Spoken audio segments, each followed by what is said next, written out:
We're excited about football season at Beulah. We're excited the fact that we are able to do this because of all the questions that are going on in today's world. I want to thank the media for being here.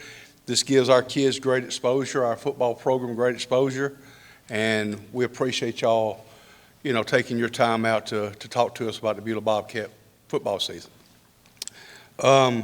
Coach Johnson is our head football coach, but unfortunately he's not here.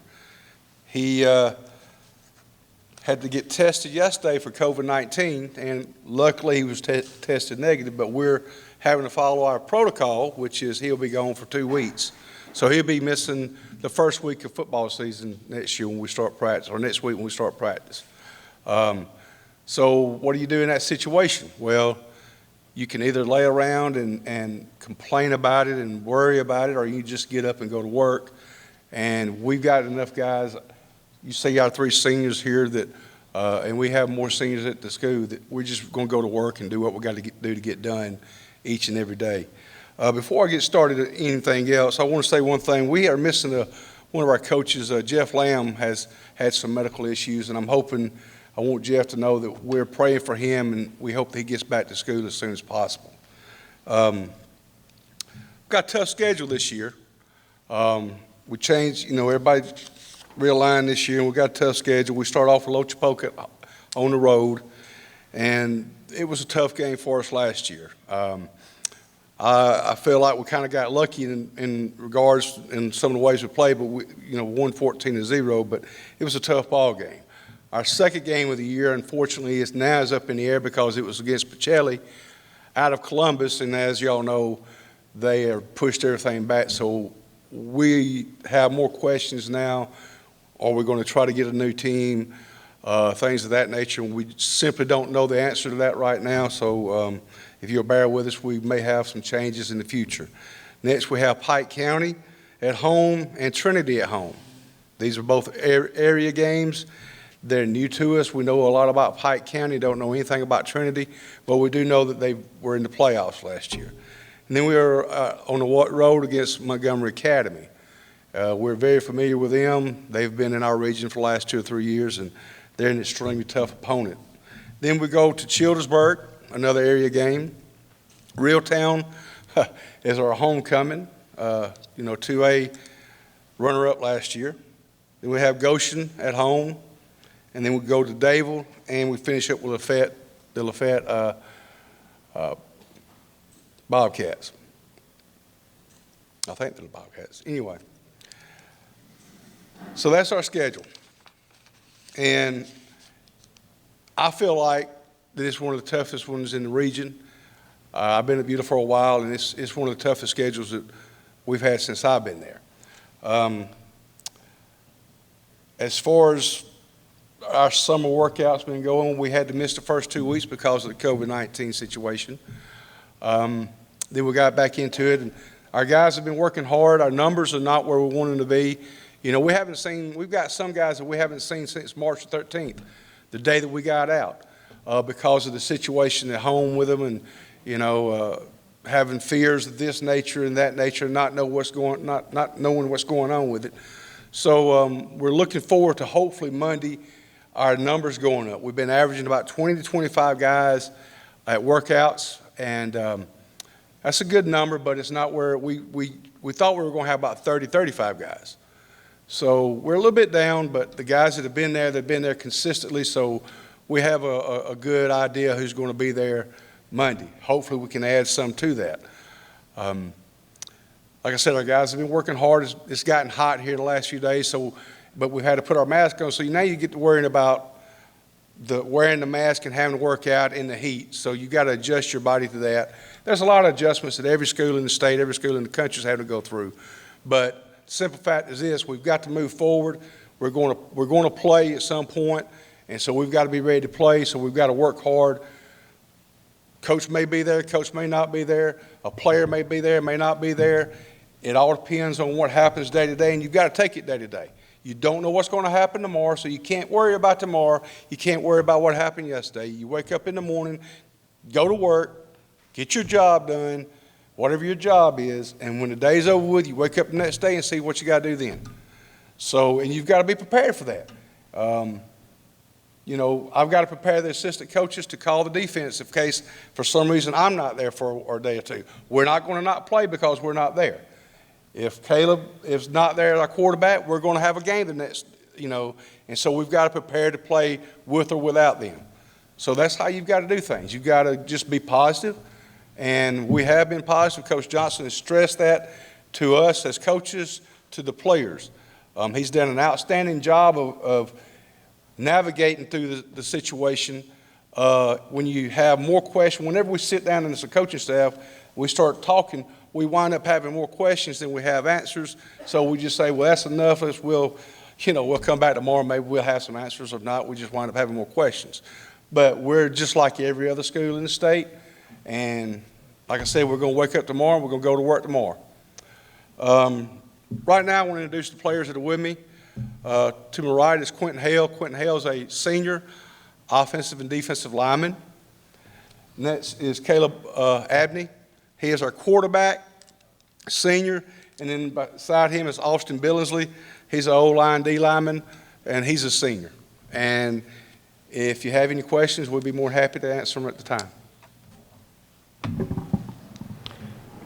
Hey, Coach, how many seniors do you have this year?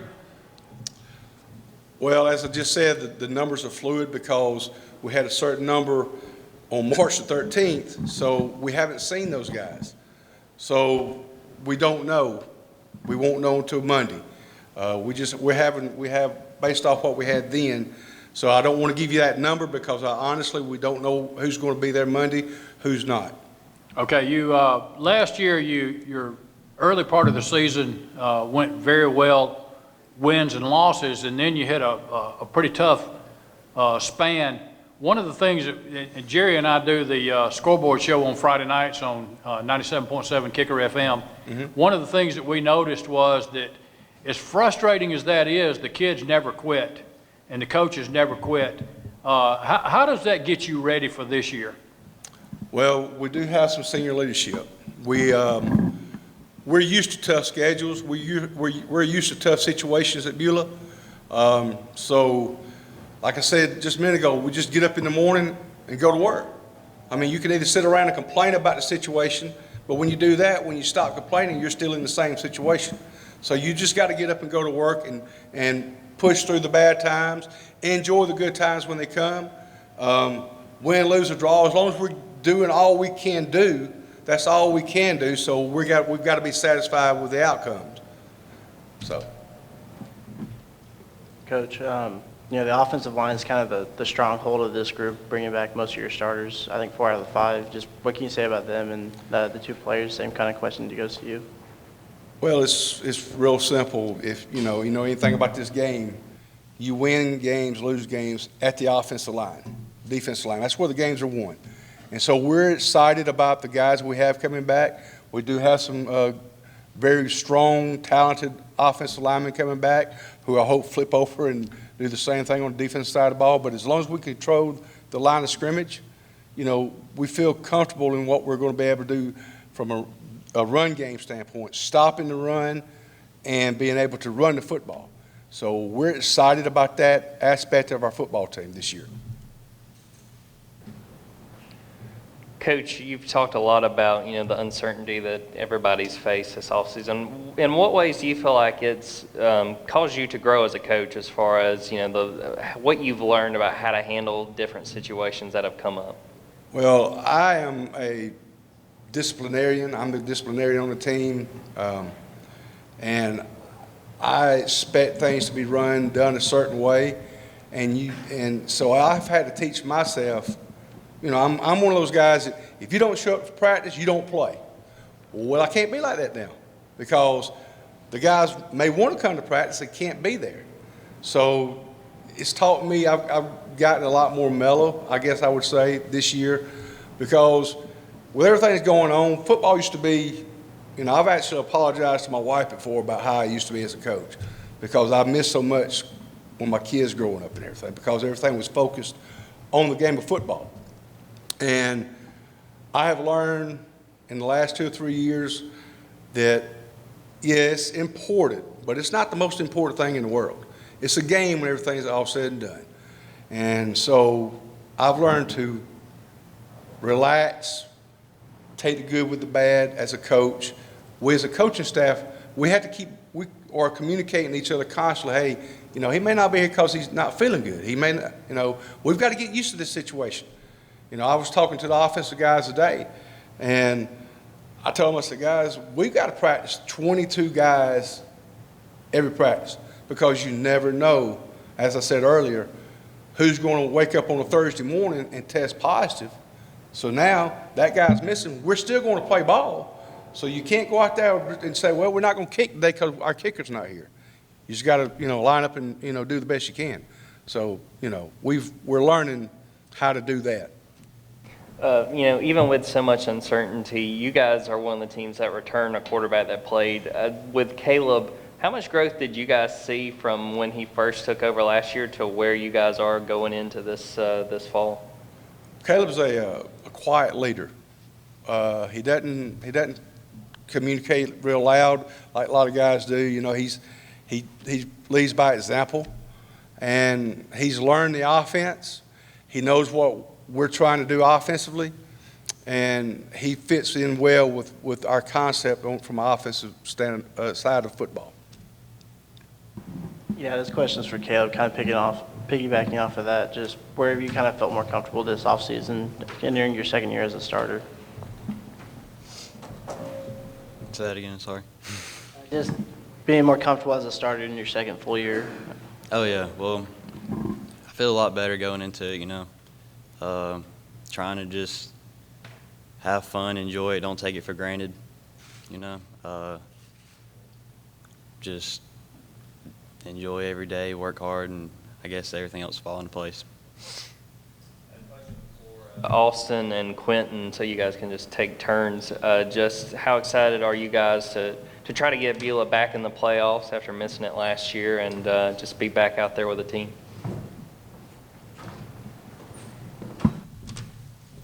Oh, man, I'm excited. We're going to get there, and we're going to work hard no matter what. And my goal is to get third, fourth round. Even more, we're going to get state championship. We're going to work hard, and we're going to show up every day, and we're going to play some football.